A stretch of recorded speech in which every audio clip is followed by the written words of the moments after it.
Want tire chains that are tailored to perfection? In this video, we'll walk through some typical methods of cutting down tire chains.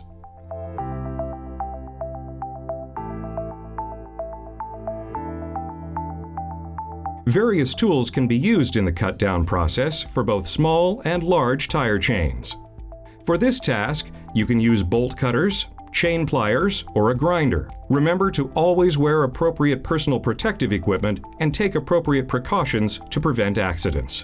Always start by laying the tire chains down flat on the ground. In this example, the end you will be working with is the end without any hooks or clips. During cut-downs, it is also a good time to look for any signs of wear or broken links.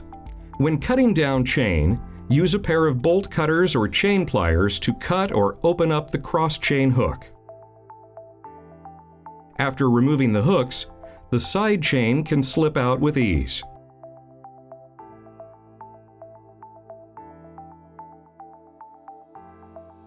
If you don't have a bolt cutter or heavy-duty pliers, an angle grinder can also be used to cut the chains.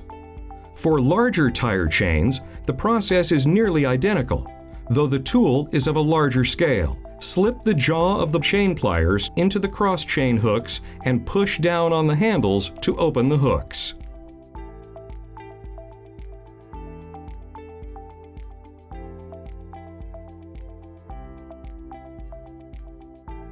Cutting down tire chains can seem like a challenging task for the occasional do-it-yourselfer.